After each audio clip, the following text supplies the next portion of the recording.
Kita ada friction loss dengan elastic loss tu ada dua. Friction loss tu adalah major loss. Kemudian kita ada minor loss ataupun nama lain dia adalah pajak hidrolik dan SAM. Kita ada major losses dengan minor losses. Major losses adalah due to friction. Minor losses is due to fittings ataupun separation losses lah. So in this case untuk friction loss you akan pakai 4 alat ni. 1, 2, 3, 4. So kita tahu bahawa formula untuk friction loss apa?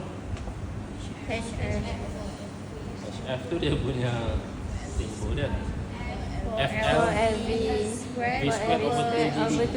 So nak tak nak you kena tahu length dia berapa. So in this case you kena ukur lah berapa panjang dia. Saya rasa Cik Syam akan provide pembaris panjang. And then you kena tahu diameter pipe. So diameter pipe is already mentioned kat sini lah. So you tak payah ukur pertama. Ni adalah diameter dalam dia. So kalau you ukur pakai caliper pun you tak akan dapat 6mm lah. Maybe dia 8 ke 9 ke. Yang ni maybe dia dapat 13 ke. Sebab saiz kat sini adalah saiz dalam. Air tu mengalir kat dalam. FL V square over 2GD. So you nak dapat F ada dua cara lah. Sama ada dia adalah laminar ataupun turbulen. Macam mana nak tahu dia laminar ke turbulen? Cari number rho VD over mu. So nak tak nak you kena adalah nilai-nilai itu. Mu kita pakai mu yang standard. You boleh google saja. 1.1. Oh tepatlah 1.4. Okay. Darat 10 kuasa 10 kuasa 3. Okay. 3 ke negatif 3? Negatif 3. Kalau tak tahu tu boleh check lah benda tu. Dan kalau you dapat dia adalah laminar, kita akan pakai formula 16 over RE. Kalau dia adalah turbulen, you kena pakai Robi. Yang itu 12 kan? Per 12. pakai table kan, graph tu kan. Graph apa nama dia? Moody chart. Moody chart. Graph Moody chart. So you boleh control dia based on pipe lah kat sana tu. Perkaan dia. Kalau nak jadi dia laminar, you slowkan lah flow dia tu. Dia adalah laminar. Kalau you buat laju, jadi turbulen tak ada kan? Okay then, untuk yang lain ni, yang ni adalah separation losses lah. So kita ada macam-macam, sudden contraction, sudden enlargement, elbow. Nanti maybe you boleh pilih beberapa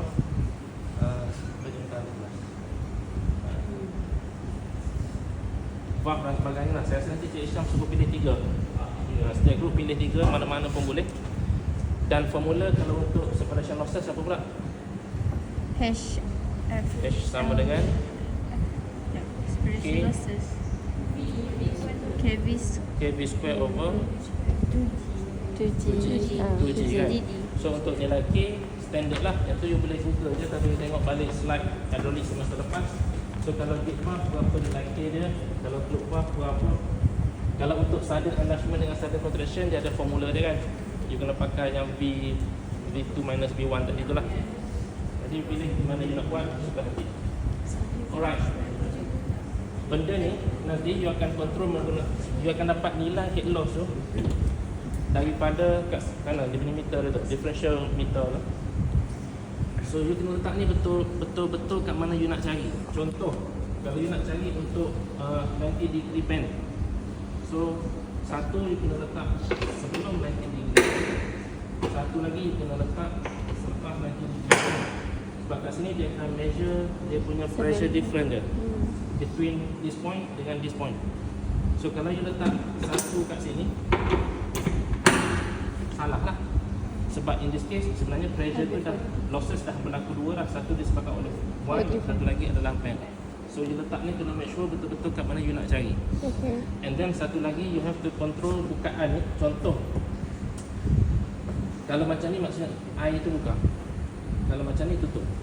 So kalau you nak cari untuk yang 6 meter smooth bore pipe, you jangan buka semua. You buka biar air tu mengalir betul-betul kat sini saja. Okay. Kat sini pun you boleh control lah. Sebab air pun boleh lalu kat sini. Sebab apa penting kita control benda ni?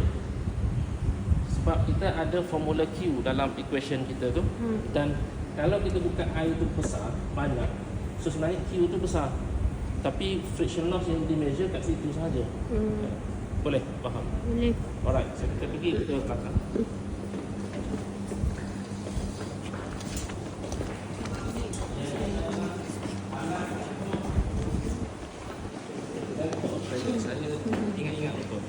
center of pressure.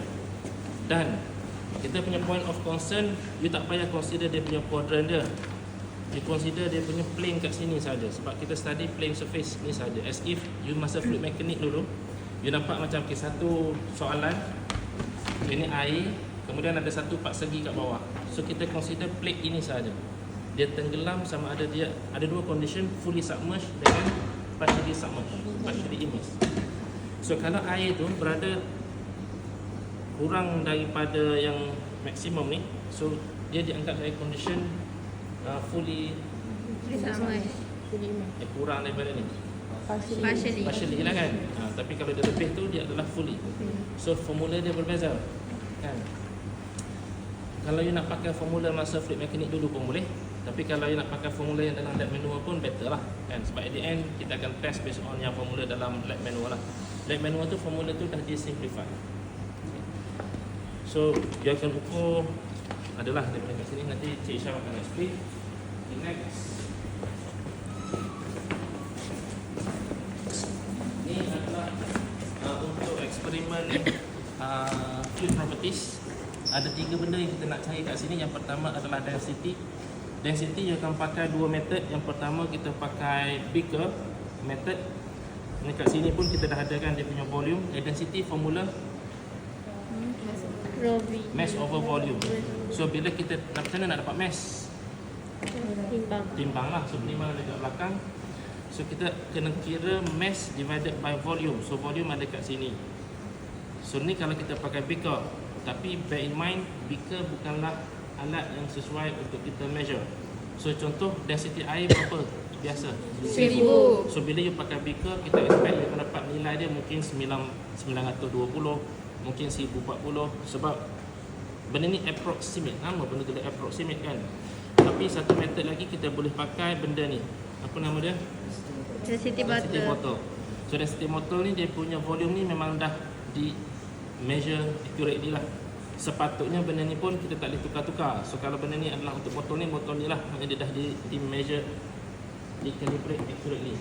So kalau 50 ml maknanya memang 50 ml, bukan 50.1, bukan 49.8 macam tu. Okay.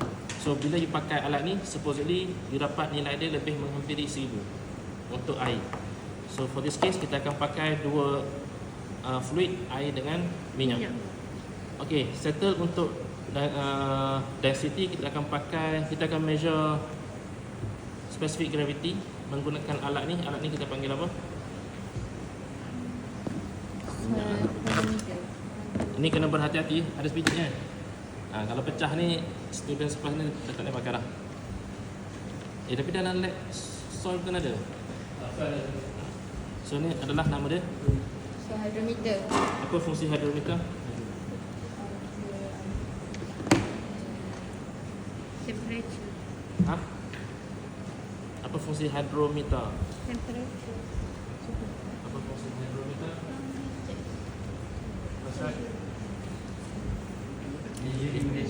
Kita nak measure density ataupun in this case specific gravity lah. Buat specific gravity dengan density kalau kita berkait kan. So kalau kita kata density 1000, specific gravity 1 kan. Bagi 1000 je lah. But standard dia density tu 1000. Okey. Tetapi alat ni dia ada macam-macam jenis. Untuk ni dia boleh measure daripada 0.995 sampai 1.031 sahaja. So kiranya alat ni kita memang boleh measure untuk air sajalah. Kalau you letak dalam minyak tak boleh, dia akan tenggelam tu timbul. Dia akan tenggelam lah kan? Sebab minyak dia punya density dia 9. density dia rendah daripada air. So banyak ni akan tenggelam. So meter ni kalau kita kena panjang lagi lah baru kita boleh measure. Tapi sekarang ni tak, dia boleh measure sampai 0.995 sahaja. So setakat air laut pun mungkin tak boleh. Sebab air laut 1 something kan. So kat sini 1.03 je dia boleh measure. Hydrometer ni banyak. Kalau let's say nanti you kerja nanti, dia akan ada yang lagi panjang lah dia punya scale dia tu. So you boleh pakai untuk measure minyak, untuk measure petroleum dan sebagainya. Dan satu lagi yang last untuk ni adalah viscosity. Formula viscosity yang ada dalam lab manual tu agak panjang sikit, tapi those other things yang you kena carilah. So you kena ada density pulley. Bahasa Inggeris apa? Marble. Hebat yang belajar kat mana? Okey, macam mana nak dapat density dia? Mass over volume. Ha? Macam mana nak dapatkan mass dia? Timbang lah. Timbang. Macam mana nak dapat volume dia? Cari diameter. Pakai apa? Penny caliper. Make sure tahu cara nak pakai benda ya. Dah banyak kali pakai kan sebelum ni. Geologi pun pakai. Jangan tersalah baca pula. So dah ada diameter. Nak volume ni apa? Volume untuk sphere. Pi r pi t square over 4. Pi r square lah. Pi t square over 4. Tadi sekarang 4 bulatan. Ini sfera. 4 pi r. 4 pi r. 4 over 3. I kuasa. Right. Bagus. Right. So pakailah formula. Okay, last sekali kat sini. 4 pi r. 4 pi cube.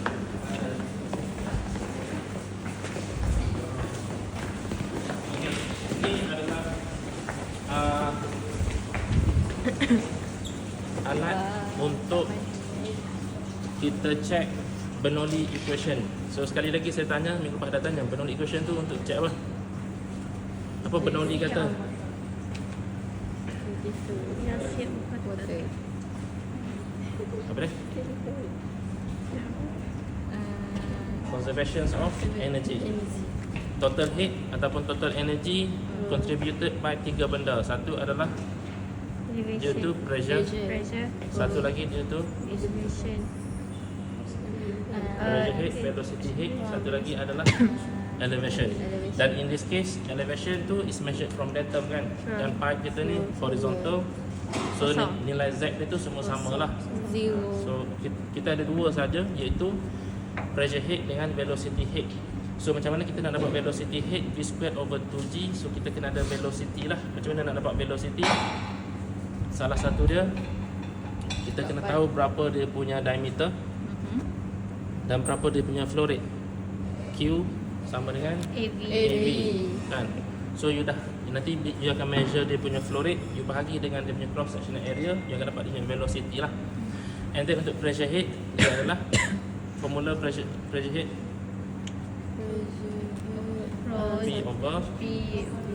P over rho G. Okay. Dan unit dia dalam meter lah. So tapi in this case, kita terus ambil nilai kat sini saja, P over rho G tu, iaitu dalam unit milimeter. Okay. So tengok, dalam keadaan air yang tak bergerak, sekarang ni static. So total heat, velocity dia sama ke lain? Sama. Semua sama kan? Velocity semua kosong. So because of that, dia punya head dia pun adalah sama. Betul? So benda ni you kena berhati-hati. Kalau let's say lah, nanti you ubah dia punya flow rate dan sebagainya, sebelum you start buka dia punya air tu, you kena pastikan level ni sama dulu. Kalau initial punya level dah tak sama, maksudnya you akan dapat nilai akhir pun tak sama. Okay, so Bernoulli dia kata conservation of energy for a flow in a closed conduit dalam pipe adalah sama at any point. Tapi dia akan berbeza dari segi mungkin bila area besar, velocity rendah ke tinggi? Rendah. Velocity rendah. Tapi bila area kecil ataupun size pipe kecil, velocity akan tinggi kan? Tinggi. So kita expect bahawa at this point pressure head dia akan jadi rendah sebab velocity head dia tinggi. So at the end kita akan dapat H dia ataupun total head adalah sama throughout this point. So kita ada measure 1, 2, 3, 4, 5, tak silap saya sampai 6 saja.